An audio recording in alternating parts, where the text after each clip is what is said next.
les séraphins. Les séraphins, ces anges-là de l'adoration et de l'amour divin, ils ont des psaumes de contact.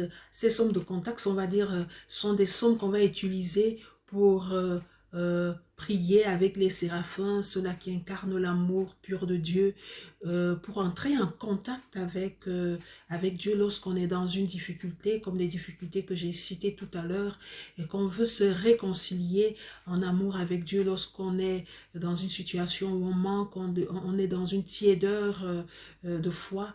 Et on va donc utiliser le psaume 29 qui dit rendez à l'Éternel, le Fils de Dieu, rendez à l'Éternel gloire et honneur. Il faut préciser que c'est à partir de ces anges-là, les séraphins, qu'est né le Santos. Ce psaume invite à la purification, à la consécration de l'âme à la lumière de Dieu, et ce psaume attire la présence des séraphins.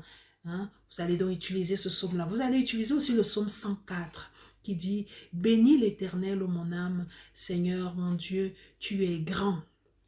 Ça revient un peu dans le Saint, Saint, Saint, le Seigneur. Ce psaume invoque la puissance de Dieu et ouvre la voie à une élévation spirituelle.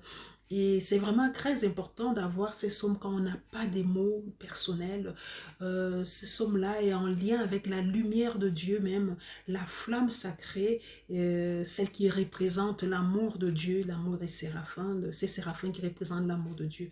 On aura aussi des plantes qui vont...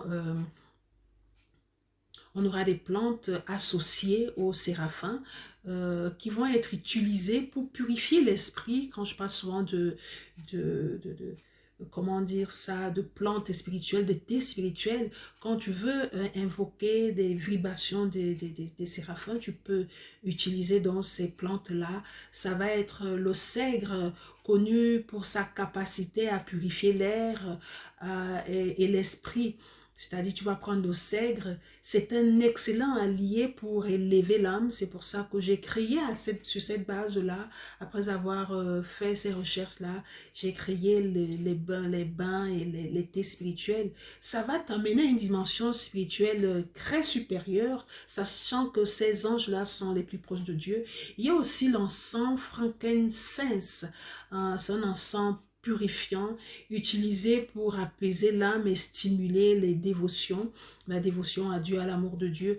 Cet encens-là aide à ouvrir les canaux spirituels et à favoriser l'élévation spirituelle aussi.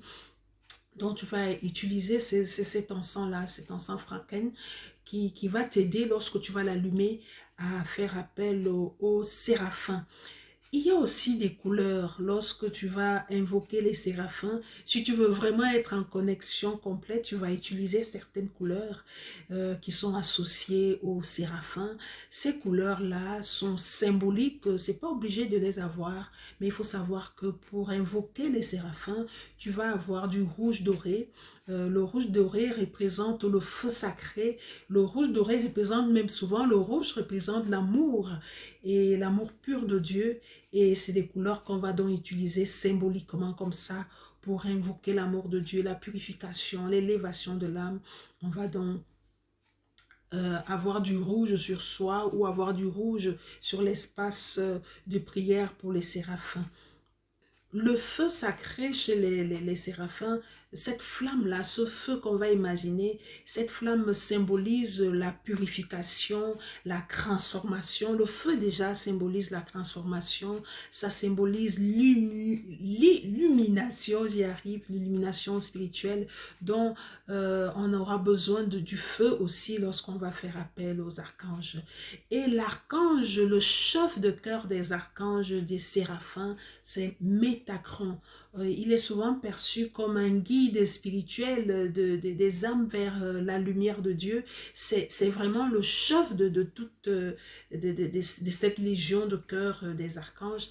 Il est considéré comme un gardien de la flamme, de cette flamme-là, qui purifie et élève donc l'être humain au niveau de l'amour de Dieu. Lorsque tu te sens désorienté, tout ce que je vous ai cité tout à l'heure, tu vas donc faire appel au chef de cœur une suite d'anges qui suivent Métacran, qui sont aussi après lui des chefs, parce qu'il y a une hiérarchie, il y a d'abord Métacran, et puis il y a une autre catégorie d'anges qui suivent, je vais vous donner tout à l'heure cette catégorie d'anges qui suivent le grand chef de cœur des séraphins, et puis après ces sous-chefs, on va dire, il y a donc des myriades qu'on ne va pas citer parce qu'ils sont des millions et des millions d'anges, mais il y a des chefs et des sous-chefs qui suivent. Et très souvent, quand on n'a pas le cœur à retenir, on va juste retenir le nom du cœur, du chef de cœur, et cela fait aussi le travail parce que le